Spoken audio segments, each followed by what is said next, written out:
वालेकुम। मैं Amjadullah Khan spokesman MBT.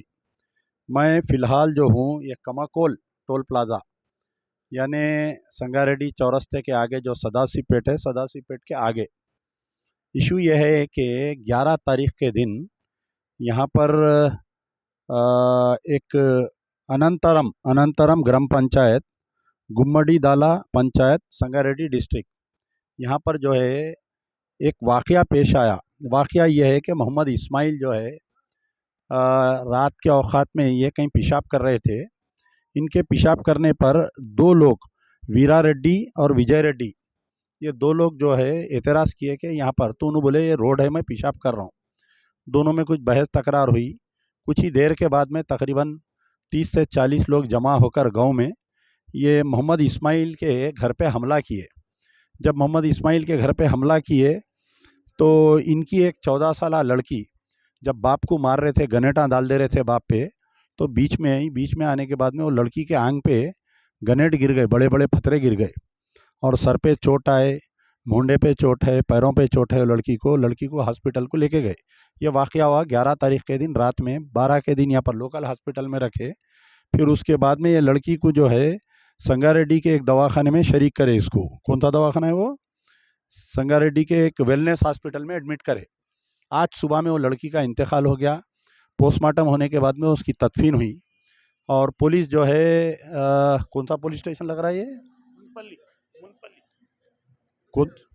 बुदेरा police station में एक मर्डर केस रजिस्टर होते हुए दोनों को गिरफ्तार किया गया है, जो वीरा रेड्डी और विजय रेड्डी को।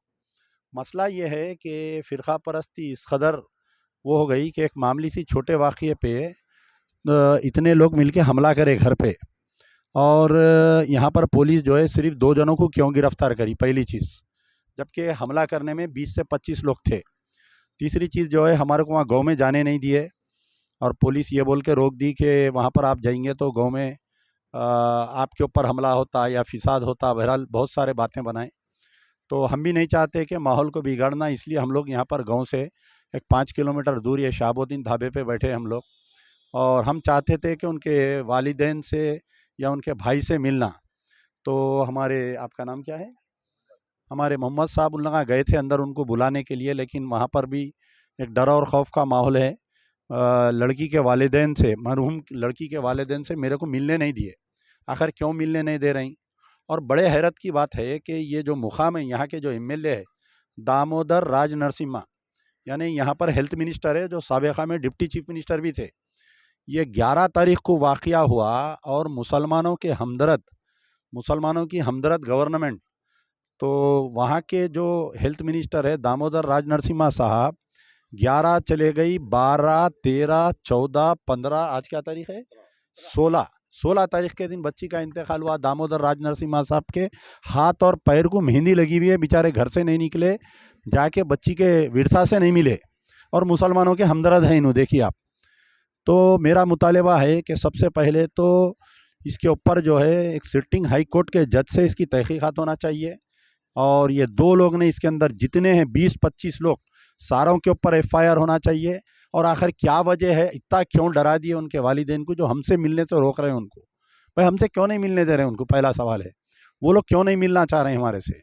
और इनको जो है कंपनसेशन ऐलान करते हुए 20 से 25 लाख रुपए कंपनसेशन देना और इसके एक अफराद ख़ानदान को नौकरी देना और जो गवर्नमेंट की इंदिरम्मा इल्लू स्कीम में इनको घर देना चाहिए।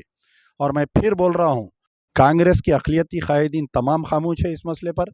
और यहाँ पर बड़े अफसोस की बात है कि दामोदर राज नरसिम्हा जो मुसलमानों के वोट से जीतते हैं और मुसलमानों की सियासत करते हैं, ये वाक़या होने के 6 दिन बच्ची के वालिदैन से नहीं मिले। बड़े अफसोस का बात है कि मैं उम्मीद करता हूँ कि शायद मेरा स्टेटमेंट तक उन तक पहुँचेगा और वो बच्ची के वालिदैन से मिलेंगे। शुक्रिया। यार जिंदा, सौवत बाकी।